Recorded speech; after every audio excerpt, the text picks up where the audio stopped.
Hello everyone. कल हमने class 9th का chapter atom and molecule start किया था। तो हम इसमें कल हमने एटॉमिक नंबर पढ़ लिए थे ट्रिक के साथ, 20 तक हमने याद भी कर लिए थे। आज हम एलिमेंट का एटॉमिक मास पढ़ने वाले हैं और उनका मॉलिक्यूलर मास पढ़ने वाले हैं, एटॉमिसिटी भी पढ़ने वाले हैं। स्टार्ट करते हैं हम। Atomic mass. एटॉमिक मास क्या होता है? एक एलिमेंट क्या होता है? जैसे ये क्या है, एक एलिमेंट है। एक एलिमेंट बहुत सारे एटम से मिलकर बना होता है। तो एक एटम का जो मास होता है उसे ही क्या बोलते हैं? हम एटॉमिक मास बोलते हैं। ये किसने इंट्रोड्यूस किया था एटॉमिक मास के बारे में? डाल्टन ने हमें एटॉमिक मास के बारे में बताया था। जैसे हम चीज़ों को मेजर करते हैं किलो में, लीटर में, वैसे ही जो एलिमेंट है उनको मेज़र करने के लिए भी हमें एक यूनिट दी गई है जिसे हम एटॉमिक मास यूनिट बोलते हैं। और ये एटॉमिक मास यूनिट किसके इक्वल होती है? 1 atomic mass unit is equal to 1/12 of a carbon atom.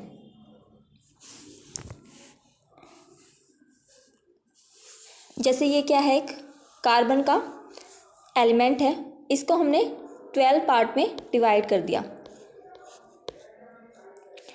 और जब हमने इसका एक पीस उठाया तो हमने उसको मेज़र किया तो वो किसके इक्वल था? 1 एटॉमिक मास यूनिट के। मतलब उसका जो मास था वो किसके इक्वल था? 1 हाइड्रोजन के इक्वल निकला हमने जब उसको मेज़र किया। और 1 हाइड्रोजन का atomic mass 1 atomic mass unit के ही इक्वल होता है। तो 1 एटॉमिक मास यूनिट इक्वल किसके हो गया? 1/12 ऑफ ए कार्बन एटम, क्योंकि जो हमने पीस लिया था ये कार्बन का ही 12th पार्ट लिया था और इसका मास किसके इक्वल है? हाइड्रोजन के मास के इक्वल है। और हाइड्रोजन का मास किसके इक्वल होता है? 1 एटॉमिक मास यूनिट के।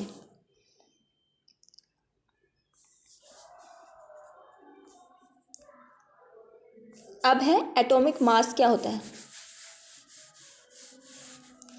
एटॉमिक मास जैसे कोई भी एटम है या एलिमेंट है, उसका क्या होता है? एक तो एटॉमिक नंबर होता है और उसका एक एटॉमिक मास होता है। तो एक एटम का मास को ही हम क्या बोलते हैं? उसका एटॉमिक मास बोलते हैं। जैसे हाँ कुछ एटॉमिक मास दे रखे हैं कुछ एलिमेंट्स के, वो हमें 20 तक तो एटलीस्ट याद रखने ही चाहिए, 20 तक एटॉमिक मास। तो हम उनको कैसे याद रखेंगे? इसकी एक ट्रिक है। जैसे हमने कल एटॉमिक नंबर याद किए थे, हाइड्रोजन, हीलियम, लिथियम, इनको एक ट्रिक के साथ याद किया था, hi hello BBC news on Friday night. ऐसे हमने उनके एटॉमिक नंबर याद कर लिए। जैसे हाय हेलो से 1 2 3 ऐसे ही सीरीज़ में चलते जाएंगे हम, और 20 तक हमने याद कर लिए थे। अब एटॉमिक मास याद करने के लिए क्या ट्रिक है?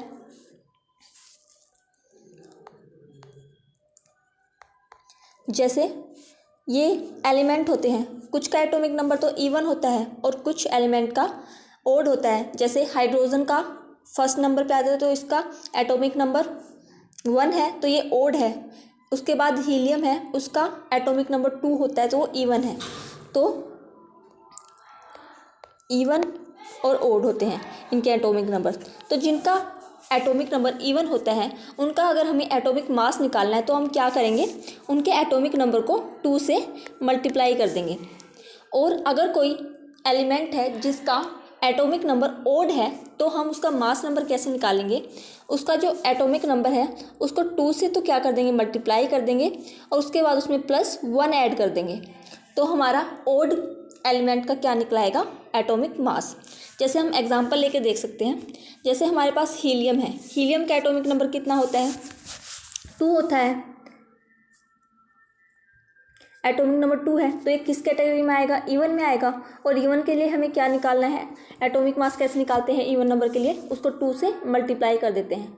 तो एटॉमिक नंबर हीलियम का 2 है, उसको 2 से मल्टीप्लाई करेंगे तो कितना आ जाएगा? हमारा 4 आ जाएगा। तो हीलियम का एटॉमिक नंबर कितना होता है? एटॉमिक मास कितना होता है? 4 होता है। आप ऐसे इवन नंबर का कैलकुलेट कर सकते हैं। अब हम एक ओड नंबर का भी, जिसका एटॉमिक नंबर ओड होता है, उसको भी कैलकुलेट कर लेते हैं। जैसे हम लिथियम ले लेते हैं। लिथियम कितने नंबर पे आता है? 3 पे आता है। तो उसका एटॉमिक नंबर भी कितना होता है? 3 होता है। तो वो किस कैटेगरी में आएगा? ओड नंबर में आएगा। ओड नंबर में आएगा तो उसके लिए हम एटॉमिक मास कैसे निकालेंगे, उसका जो एटॉमिक नंबर है उसको क्या कर देंगे, 2 से मल्टीप्लाई कर देंगे, उसमें +1 ऐड कर देंगे। तो लिथियम का एटॉमिक नंबर कितना होता है, 3 होता है। तो इसको क्या करेंगे, 2 से मल्टीप्लाई कर देंगे, 3 × 2 और +1 ऐड कर देंगे, तो कितना आ जाएगा, 7 एटॉमिक मास आ जाएगा लिथियम का। तो ऐसे आप कैलकुलेट कर सकते हैं, लेकिन इनमें कुछ एक्सेप्शन भी होते हैं। हमें 20 तक याद करने हैं, लेकिन इनमें कुछ एक्सेप्शन होते हैं और 4 ही एक्सेप्शन है 20 तक अगर आप याद करते हैं तो। वो एक्सेप्शन कौन कौन से हैं वो हम डिस्कस कर लेते हैं। जैसे फर्स्ट एक्सेप्शन है हाइड्रोजन, बेरिलियम, नाइट्रोजन और आर्गन। हाइड्रोजन का क्या होता है, एटॉमिक नंबर भी 1 होता है और मास नंबर भी क्या होता है, 1 होता है। ऐसे बेरिलियम क्या है, इसका एटॉमिक नंबर 4 होता है, तो ये इवन की कैटेगरी में आता है, लेकिन इसका जो मास नंबर होता है वो 9 होता है। अगर ये इवन नंबर में आता है तो हम 2 से मल्टीप्लाई करेंगे तो एटॉमिक मास तो इसका 8 आना था, लेकिन इसका एटॉमिक मास कितना होता है, 9 होता है, तो ये एक्सेप्शन है। ऐसे ही नाइट्रोजन का जो एटॉमिक नंबर होता है वो 7 होता है। और ओड के लिए हम कैसे निकालते हैं, मल्टीप्लाई 2 + 1 करते हैं। तो अगर हम इसको मल्टीप्लाई 2 + 1 करेंगे तो 15 आना चाहिए था इसका एटॉमिक मास, लेकिन नाइट्रोजन का जो एटॉमिक मास होता है वो 14 होता है। ऐसे ही आर्गन का एटॉमिक नंबर कितना होता है, 18 होता है और उसका एटॉमिक मास कितना होता है, 40 होता है। सो ये एक्सेप्शन है 4, बस आपको यही याद करने हैं और बाकी आप ट्रिक से निकाल सकते हैं जो मैंने अभी आपको बताई।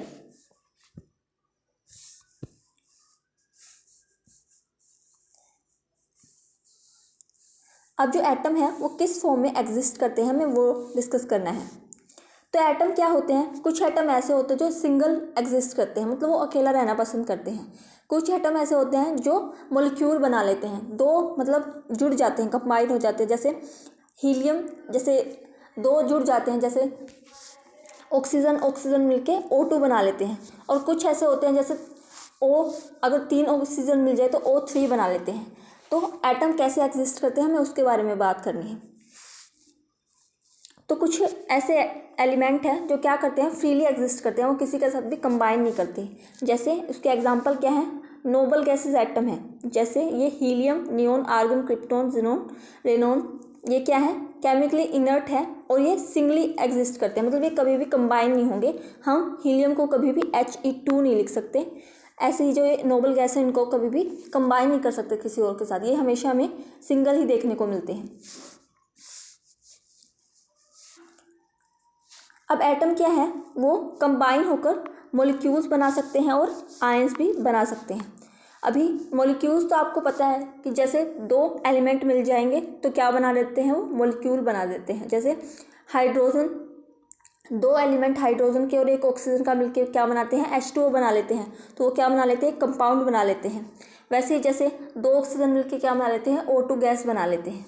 लेकिन आयंस क्या होते हैं, आयंस क्या होते हैं, चार्ज होता है इनके ऊपर, चार्ज स्पीसीज होती हैं। जैसे अभी पढ़ते हैं हम आयंस क्या होते हैं। आयंस क्या होते हैं, वो एटम और ग्रुप ऑफ एटम जिनके ऊपर क्या होता है, चार्जेस होते हैं, पॉजिटिव चार्ज या नेगेटिव चार्ज। तो अब आयन को हम दो पार्ट्स में डिवाइड करते हैं, एक है कैटायन, एक है एनायन। कैटायन किनको बोलेंगे हम, वो एलिमेंट जिनके ऊपर कैसा चार्ज होता है, पॉजिटिव चार्ज होता है, उनको हम क्या बोलते हैं, कैटायन बोलते हैं। और एनायन क्या बोलते हैं, किसको बोलते हैं, वो एलिमेंट जिनके ऊपर कैसा चार्ज होता है, नेगेटिव चार्ज होता है, उनको हम क्या बोलेंगे, एनायन बोलेंगे। कैटायन के एग्जाम्पल है जैसे सोडियम, पोटेशियम, कैल्शियम, एल्यूमिनियम, इन सब के ऊपर कैसा चार्ज होता है, प्लस चार्ज होता है। और एनायन कौन कौन से एग्जाम्पल ले सकते हैं इसमें हम, chloride ion, sulphide ion, hydroxide ion और सल्फेट आयन, इन सब के ऊपर कैसा चार्ज होता है, नेगेटिव चार्ज होता है। तो इनको हम किस कैटेगरी में रखेंगे, एनायन की कैटेगरी में। तो पॉजिटिव चार्ज स्पीसीज को क्या बोलेंगे, कैटायन, और नेगेटिव चार्ज स्पीसीज को क्या बोलेंगे, एनायन बोलेंगे। अब जो आयंस है ये 2 टाइप्स के होते हैं, एक तो होते हैं सिंपल आयंस और दूसरे होते हैं कंपाउंड आयंस। तो सिंपल आयंस क्या होंगे, जिनमें दो सेम टाइप के एलिमेंट हैं वो कंबाइन होंगे और उनके ऊपर चार्ज होगा। जैसे ये Mg2+ है, ठीक है, इसमें सिर्फ एक ही टाइप का एलिमेंट है, तो ये क्या है, सिंपल आयन है। जैसे एल्यूमिनियम 3 पॉजिटिव है, इसमें सिर्फ एक टाइप का ही क्या है, एलिमेंट है, तो ये क्या है, सिंपल आयन है। वैसे ही कंपाउंड आयन में देखिए आप, जैसे एग्जांपल है NH4 पॉजिटिव, इसमें क्या है, एक एलिमेंट किसका है, नाइट्रोजन का है और एक है हाइड्रोजन का, तो ये क्या हो गए, एक से ज़्यादा एलिमेंट हो गए, तो इसको हम किस में रखेंगे, कंपाउंड आयंस में। वैसे ही कार्बोनेट आयन में क्या है, एक एलिमेंट है कार्बन का और 3 किसके हैं, ऑक्सीजन के हैं, तो ये अलग अलग एलिमेंट हो गए, तो इसको हम किस में रखेंगे, कंपाउंड आयंस में। आई होप सो आप समझ गए होंगे इन सबको। अब इन पे चार्जेस होता है, पॉजिटिव चार्ज और नेगेटिव चार्ज आयंस के ऊपर, तो हमें कुछ ऐसे एलिमेंट हैं जिनके ऊपर जो चार्ज होता है वो हमें याद करना होता है, तो वो कौन कौन से हैं। जैसे ये सीरीज दे रखी है, इनके ऊपर क्या होता है, सोडियम, पोटेशियम, सिल्वर, कॉपर, इनके ऊपर क्या होता है, +1 चार्ज होता है। +1 चार्ज का मतलब क्या होता है, ये अपना एक जो इलेक्ट्रॉन है उसको डोनेट कर सकता है, +1 का चार्ज ये मतलब ये होता है। जैसे ये आगे हैं, इनके ऊपर क्या है, +2 चार्ज है। +2 चार्ज का मतलब क्या है, ये अपने 2 जो इलेक्ट्रॉन है उनको डोनेट कर सकते हैं। ऐसे ही आगे इनके ऊपर 3+ चार्ज है, तो इसका मतलब क्या कर सकते हैं, 3 इलेक्ट्रॉन को डोनेट कर सकते हैं। प्लस चार्ज का मतलब ये होता है ये अपने इलेक्ट्रॉन को डोनेट कर सकते हैं। और अगर नेगेटिव चार्ज है तो इसका मतलब है वो इलेक्ट्रॉन को किसी और से एक्सेप्ट करेंगे, लेंगे। नेक्स्ट सीरीज जैसे ये है, हाइड्राइड, क्लोराइड, ब्रोमाइड, आयोडाइड, इनके ऊपर क्या है, नेगेटिव चार्ज है। नेगेटिव चार्ज का मतलब है इनको इलेक्ट्रॉन्स की ज़रूरत है, तो ये क्या करेंगे, दूसरे एलिमेंट से इलेक्ट्रॉन को गेन करेंगे। जैसे ऑक्साइड के ऊपर 2 नेगेटिव चार्ज है, तो मतलब इनको 2 इलेक्ट्रॉन्स की नीड है। तो इन सीरीज को आपको याद रखना पड़ेगा कि इनके ऊपर कितना चार्ज होता है।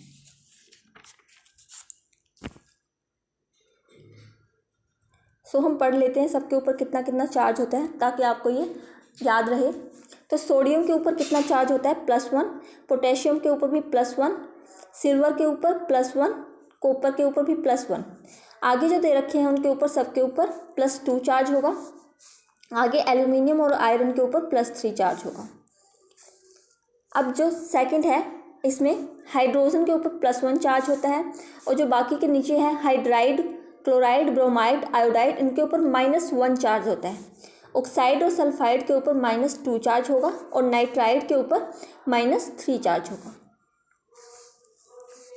अब ये जो है ये है पॉलीएटॉमिक आयंस, जो मोनोएटॉमिक, पॉलीएटॉमिक, टेट्राएटॉमिक, इनके बारे में हम आगे डिस्कस करेंगे अभी कि पॉलीएटॉमिक कौन से होते हैं, जिनमें एक से ज़्यादा मतलब 3 से ज़्यादा मॉलिक्यूल अटैच हो। जैसे इसमें 4 तो क्या है, हाइड्रोजन है और एक नाइट्रोजन है, तो कितने हो गए, इसमें 5 एटम हो गए, 4 हाइड्रोजन के और एक नाइट्रोजन का, तो ये किस में आ जाएगा, पॉलीएटॉमिक में।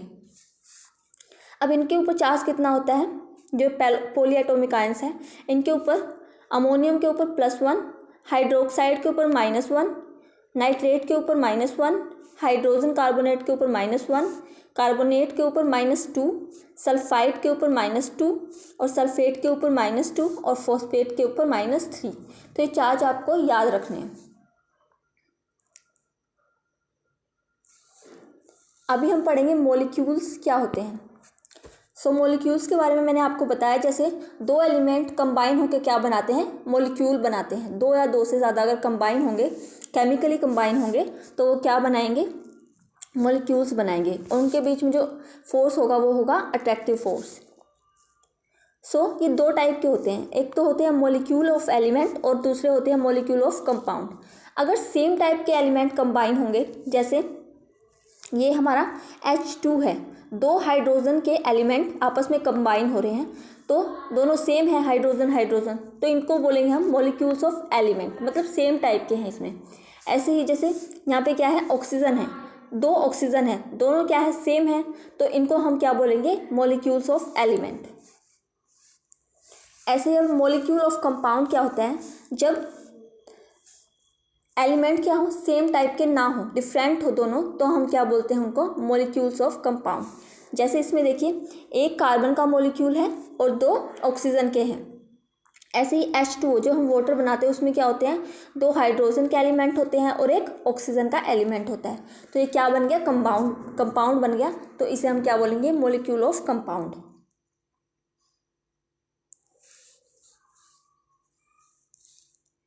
आगे मॉलिक्यूल ऑफ कंपाउंड की डेफिनेशन है, उसके कुछ एग्जाम्पल दे रखे हैं, वो पढ़ लेते हैं हम।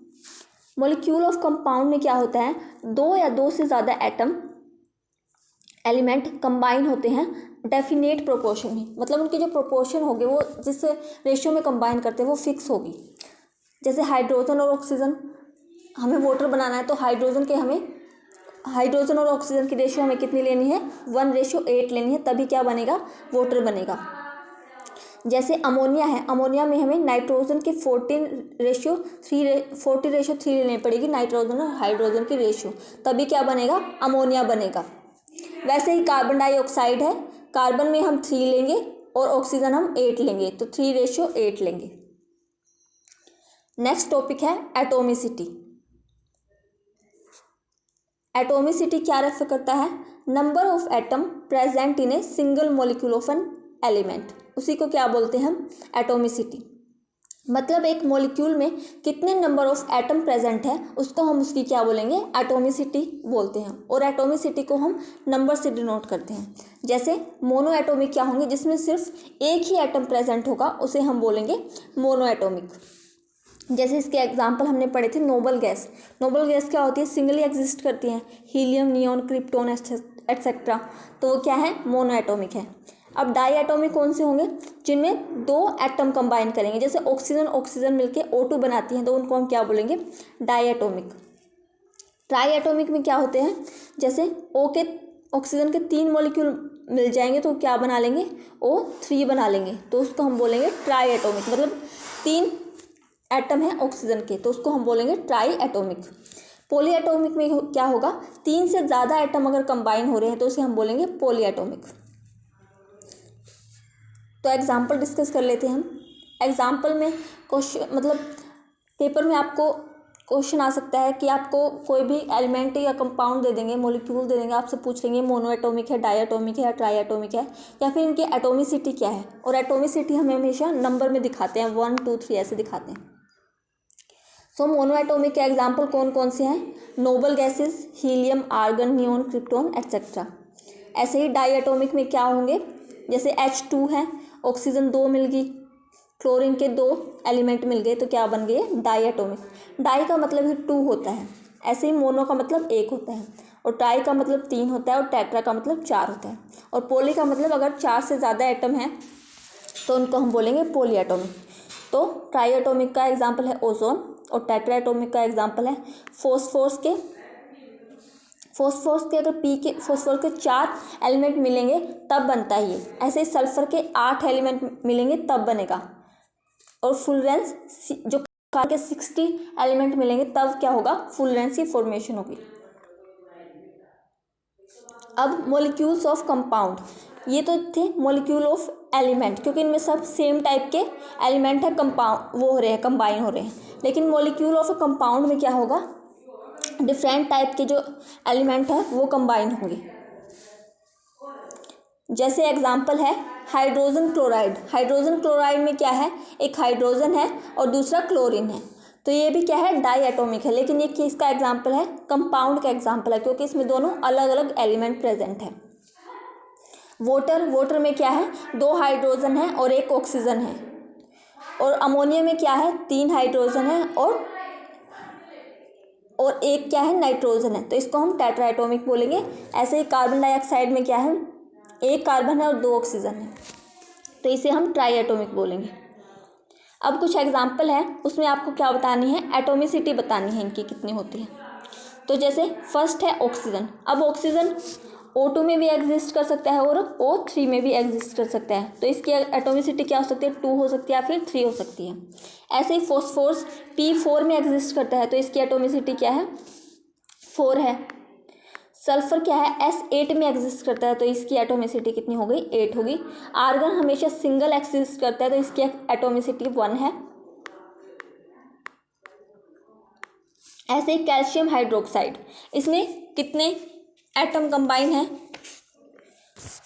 जैसे कैल्शियम कितना है 1 है, एक कितना है ऑक्सीजन भी कितना है 1 है, हाइड्रोजन 1 है और इनके बाहर क्या है ब्रैकेट के बाहर 2 लगा रखा है। तो अंदर के जो ब्रैकेट के अंदर उनको प्लस करके मल्टीप्लाई 2 करना पड़ेगा हमें। जैसे 1 + 1 × 2 करेंगे तो कितना आ जाएगा 4 + 1, तो इसकी एटोमिसिटी कितनी हो जाएगी 5 हो जाएगी। ऐसे ही मैग्नीशियम बाइकार्बोनेट, मैग्नीशियम कितना है 1 है, हाइड्रोजन हाइड्रोजन भी 1 है, कार्बन भी 1 है, ऑक्सीजन के कितने हैं 3 एटम है, तो 3 ऑक्सीजन 3 + 1 कार्बन + 1 हाइड्रोजन, तो कितने हो गए 5 और बाहर कितना ब्रैकेट के बाहर 2 है तो 5 × 2 10 हो जाएगा और प्लस एक मैग्नीशियम था तो इसकी एटोमिसिटी कितनी हो जाएगी 11 हो जाएगी। ऐसे ही सल्फ्यूरिक एसिड में 2 हाइड्रोजन है तो कितना हो जाएगा 2, सल्फर का एक सल्फर है तो 1 और 4 ऑक्सीजन है तो कितने हो जाएंगे 4 ऑक्सीजन + 1 सल्फर 5 और 2 हाइड्रोजन, तो कितने हो जाएंगे 7। अब जो आगे के हैं वो आप कमेंट सेक्शन में खुद ट्राई करिएगा और कमेंट सेक्शन में ज़रूर लिखिएगा कि आपका आंसर क्या आया। नेक्स्ट टॉपिक है मॉलिक्यूलर मास निकालना है हमें। तो मॉलिक्यूलर मास क्या होता है, जैसे जितने भी एटम हैं उनका एक तो एटॉमिक नंबर होता है और उनका एक एटॉमिक मास होता है। तो इन ए मॉलिक्यूल ऑल द एटम, उनके जो मास होता है उसी को हम क्या बोलते हैं उनका मॉलिक्यूलर मास। जैसे एक मॉलिक्यूल में जितने भी एटम हैं उनके अगर मासेस को हम ऐड कर दें तो हम क्या निकाल सकते हैं मॉलिक्यूलर मास निकाल सकते हैं। जैसे H2O है, हाइड्रोजन का मास कितना होता है 1 होता है और यहाँ पे हाइड्रोजन के कितने मॉलिक्यूल है 2 है तो कितना हो जाएगा 2 हो जाएगा और प्लस ऑक्सीजन का मास कितना होता है 16 होता है तो 16 + 2 कितना आ जाएगा H2O का मॉलिक्यूलर मास 18। आगे हमें और मॉलिक्यूलर मास निकालने हैं, जैसे Al2SO4 थ्राइस, इसका हमें मॉलिक्यूलर मास निकालना है। तो हमने सीखा था कि मॉलिक्यूलर मास या एटॉमिक मास कैसे निकालते हैं। एल्यूमिनियम कितना है, इसका एटॉमिक नंबर 13 होता है और ये क्या है ओड नंबर है, तो इसका एटॉमिक मास निकालना है तो हम कैसे निकालेंगे मल्टीप्लाई 2 + 1, तो कितना हो जाएगा इसका एटॉमिक मास 13 × 2 + 1 27 और 27 एल्यूमिनियम के 2 एलिमेंट है तो 27 को हमें मल्टीप्लाई 2 भी करना पड़ेगा। तो 27 × 2 करेंगे हम और आगे प्लस करते जाएंगे। सल्फर का कितना होता है मास, सल्फर का एटॉमिक नंबर 16 होता है तो ये इवन नंबर है तो मास कितना होगा मल्टीप्लाई 2 करेंगे तो 32 हो जाएगा इसका मास।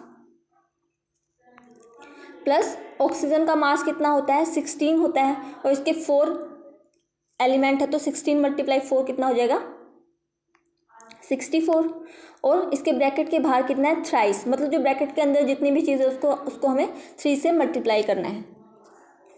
तो ये क्या था सल्फर और ऑक्सीजन और इसको मल्टीप्लाई 3 करना है तो कितना आ जाएगा 27 × 2 सोल्व करके आएगा 54 प्लस इसको सोल्व करके कितना आएगा 32 + 64 हम ऐड करेंगे तो कितना आएगा 96 और 96 की 3 से मल्टीप्लाई करेंगे तो कितना आएगा हमारा 288 और प्लस कर देंगे 288 में 54 तो कितना आ जाएगा हमारा 342। ऐसे आप इनका मॉलिक्यूलर मास कैलकुलेट कर सकते हैं। आगे हमें किसका मॉलिक्यूलर मास निकालना है C6H12O6। अब C का मास कितना होता है 12 होता है और C के कितने एलिमेंट हैं 6 है तो 12 × 6 कितना हो जाएगा 72 प्लस हाइड्रोजन का मास कितना होता है 1 होता है और हाइड्रोजन के कितने एलिमेंट है 12 है तो 1 × 12 कितना हो जाएगा 12 प्लस ऑक्सीजन का मास कितना होता है 16 होता है और 16 और इसके 6 एलिमेंट है तो कितना हो जाएगा 96। ऐड कर देंगे इन सबको कितना आ जाएगा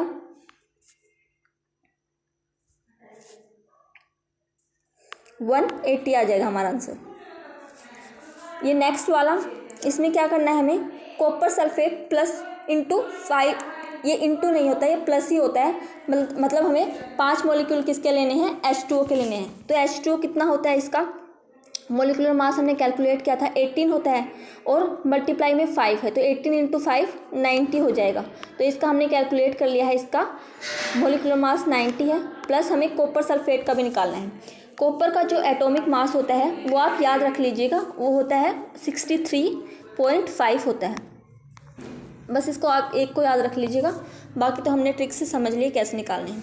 सल्फ़र का कितना होता है मास 32 और ऑक्सीजन का कितना होता है 16 और मल्टीप्लाई 4 करेंगे क्योंकि ऑक्सीजन के 4 एलिमेंट है, तो 16 4 जा 64 हो जाएगा।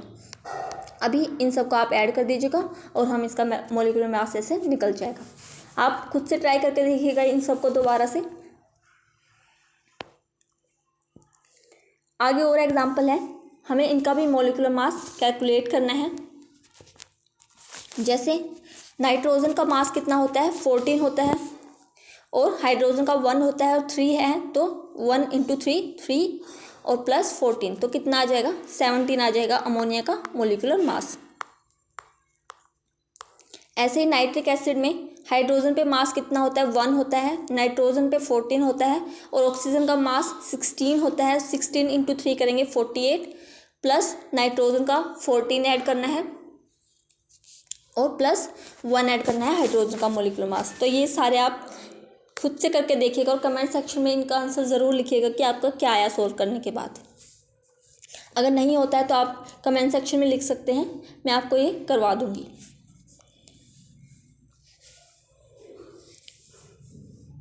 नेक्स्ट टॉपिक है formula unit mass. Formula unit mass कुछ नहीं है, इसमें भी हमें एटॉमिक मास ही निकालना होता है। जैसे हमने मोलिकुलर मास निकाला है वैसे ही एटॉमिक मास ही निकालना होता है हमें, बस इसका नाम चेंज कर दिया है फॉर्मूला यूनिट मास।